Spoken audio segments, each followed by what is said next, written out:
bird appeared on our planet.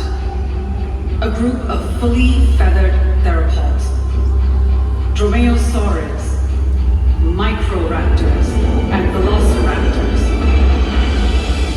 We live among the descendants of dinosaurs. The killing claw of a velociraptor, the talons of birds of prey, top of the food chain, the ultimate predator. Eagles, hawks, owls, vultures, rulers of the skies, hunters and masters of flight. Welcome to Predators on Wings.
Predators on wings. Now earlier when you met our Brahmini kites, now these birds are agile and maneuverable in flight, which allows them to catch a prey in mid-air. This means they can even eat while flying. Pretty impressive, right? That's very impressive indeed, Esther, but these birds, they are medium-sized raptors. And don't let their size fool you, because they can steal and even snatch a prey from birds as big as the white-bellied sea eagle. White-bellied sea eagles can be found in Southeast Asia, and they are one of the largest birds of prey you can spot in the skies of Singapore. The white-bellied sea eagles, they have feet with rough undersides which help them to grip onto slippery and struggling prey like fish or even snakes. Now, if you're wondering what that looks like, everyone, take a look at the screen. Wow, that was a pretty cool catch, wasn't it? Impressive catch indeed, and birds of prey, they are vital to the health of the planet. They help to remove old sick animals and to help get rid of pests. So one bird in particular helps us with pest control. That bird is none other than the owls. Everyone meet Eclipse, our Malay Fish Owl, another local species that you can find right here in Singapore. And the rodents that these birds hunt for never hear them coming. That is because owls, they are the masters of silent flight. Speaking of silent flight, we do have one more Malay Fish Owl waiting very patiently for us right up there. And there is Martin. Now in a very short while you're about to see how silent an owl's flight can be. And for this I need everyone's cooperation to please remain seated and be as quiet as possible, as you're about to experience the owl's unique ability of the silent flight. Take a look up there.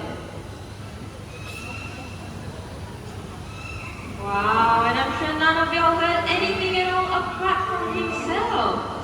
Now this is because owls, they have soft edges at the tips of their feathers, which helps them to alter air turbulence and absorb noise, making them as quiet as a whisper. They also have incredible eyesight and binocular vision, just like us. So speaking of eyesight, the colors of their eyes tells us when they like to hunt.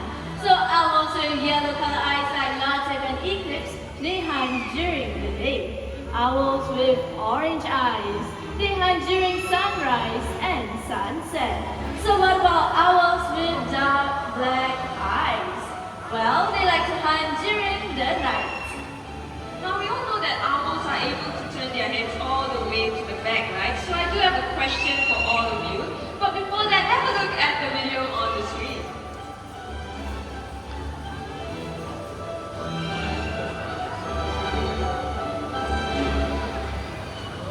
Wow, pretty impressive head turn, right? So my question for all of you is how many degrees do you think an owl can turn its head? Any answers? 360 degrees. Any other answers?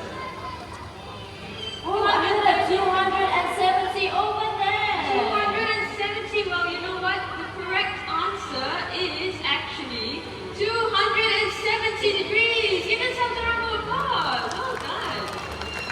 Now, it's a common misconception that owls can actually turn their heads 360 degrees, but this would actually be a full circle. And if our owls were to do that, they would just sprain their necks. And we don't want that to happen to Latte and Eclipse now, do we? But it looks like our owls have done a wonderful job. It's time for them to head back home. So let's give it up for Latte and Eclipse, our Malay Fish Owl.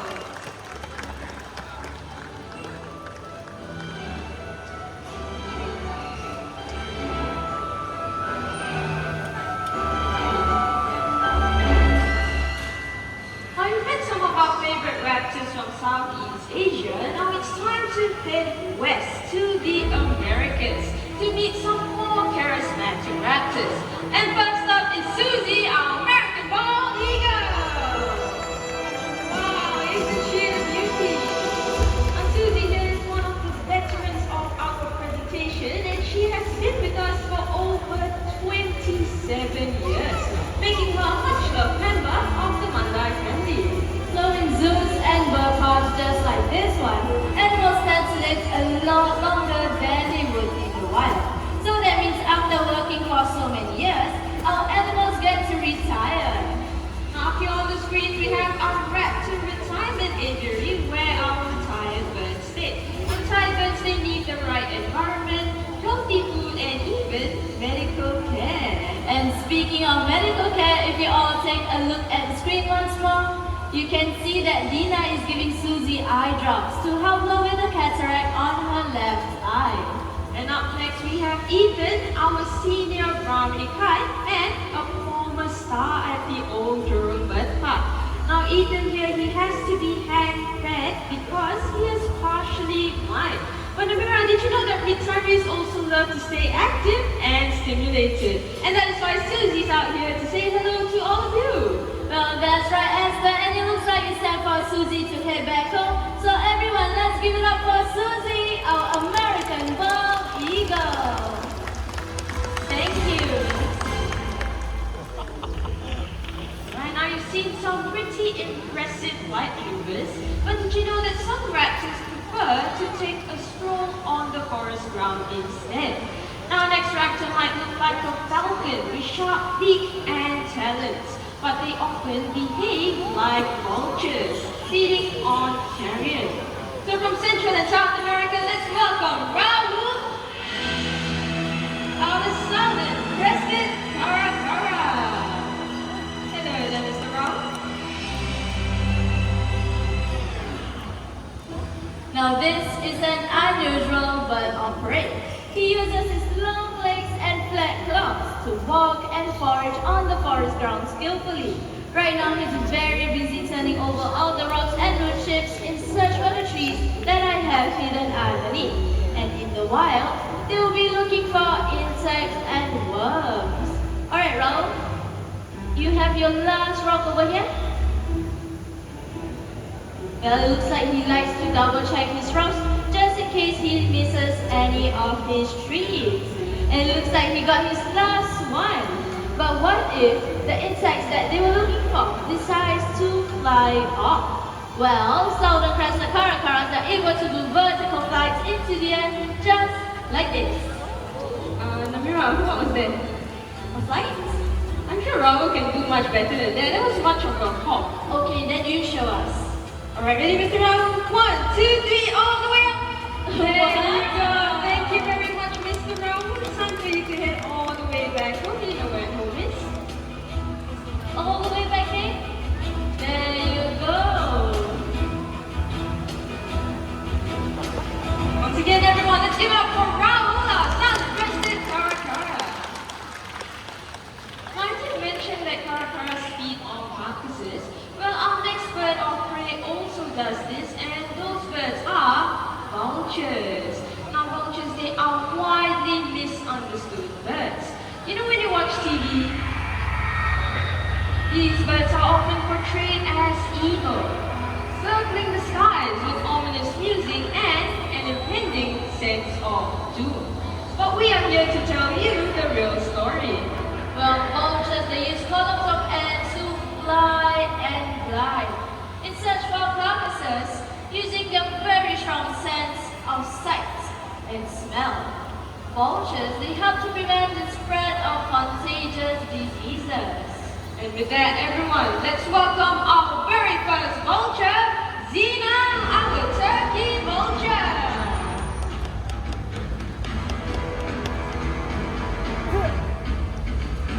Right now, Zina will be making another flight across the amphitheatre, so I need everyone to please remain seated and keep your hands down, alright? Right, Zina, whenever you are ready.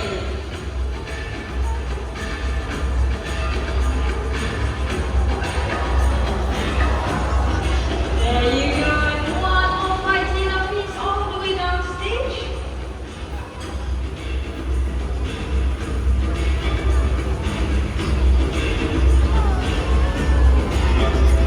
There you go. Now, turkey vultures, they can be found in the Americas, and they are one of the only few birds with a finely tuned sense of smell. So that means when there is a carcass nearby, turkey vultures are usually the first ones on the scene. Then followed closely by the bigger vultures will help to rip apart the top hide of the dead animal. But did you know that turkey vultures also have extremely powerful stomach acids reaching down to a pH level of 0? And this is as strong as car batteries. But did you know that there's another animal in the animal kingdom with extremely powerful stomach acids as well? Does anyone know what animal that is? Hyena, I heard the answer somewhere. Shout it out louder, please. Hyenas! There you go. Hyenas also have extremely powerful stomach acids, and this helps them to digest the bones, horns, and even the foods that they eat. And with that, Zina has done a wonderful job. It's time for her to head back home. Once again, let's give it up for Zina, our turkey vulture.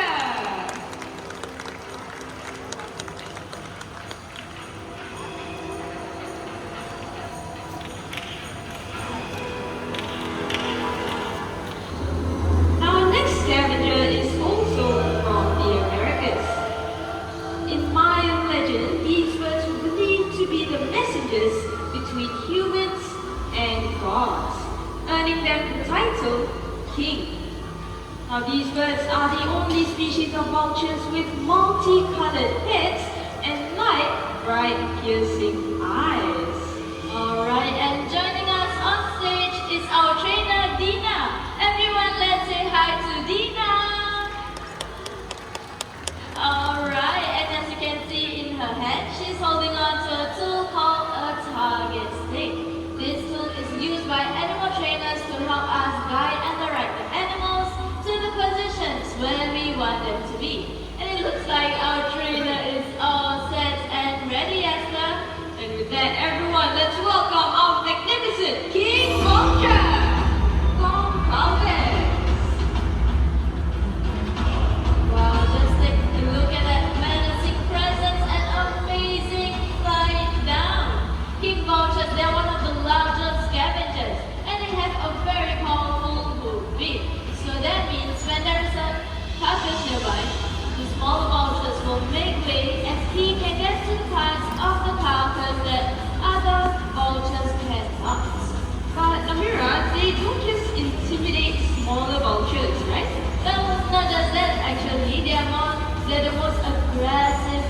their kind.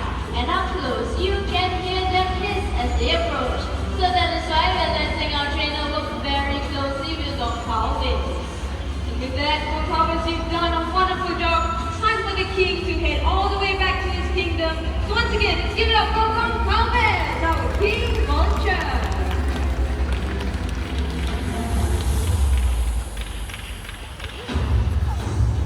Ladies and gentlemen, boys and girls, all eyes on the big screen. Now this might look like a scene of chaos, with multiple greedy birds competing to strip a carcass down to its bones. Now Namira, to me this looks like a very disorganized feeding frenzy. Well, Esther, what if I were to tell you that vultures, they are a social species and they respect their place in a pecking order. So when vultures gather, there is a feeding protocol. And with that, let's welcome our very first guest to the feast, our African white-backed vulture. Now these are the middleweights that feed on the flesh and organs. They are sociable but highly aggressive feeders. Once a carcass is found, they will all wait nearby before beginning the feast. But once they get going, about 100 birds will gather to strip a large carcass down to its bones in less than 20 to 30 minutes. Once widespread in Africa, these birds are now critically endangered and disappearing at an alarming rate. That's right, but talking about scavengers, Esther, don't we have two more joining us? Two more? Yeah. Oh, you mean the even bigger ones? Yes, that's right. Alright, for this I need everyone to please remain seated and keep your hands down, alright? With that, let's welcome our Raptors from Africa!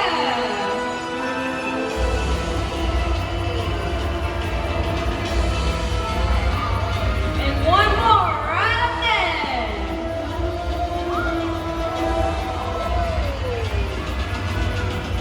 These two lovely ladies are our Marabou storks, and they have a long dagger-like beak and a stern old man's face. Although these birds are not vultures, they are scavengers and will join them in the big feast. So did you know in Africa, 11 species of vultures help to clean up to 70% of the continent's carrier. We will all be in a lot of trouble without these birds. Isn't that right, Esther? That's absolutely right, Amira. But all around the world, we are losing these amazing birds for a number of reasons. Poison carcasses, deforestation, electrocution, and superstitious beliefs. Many of them are now critically endangered. Our conservation arm, Mandai Nature, helps to support conservation projects in Cambodia to protect the red-headed vultures from extinction. And worldwide efforts like these are the only way to save our vulture species everywhere. So let's take a moment to show our appreciation for these beautiful birds for keeping our environment safe and clean. And let us do so right now by giving them a big round of applause.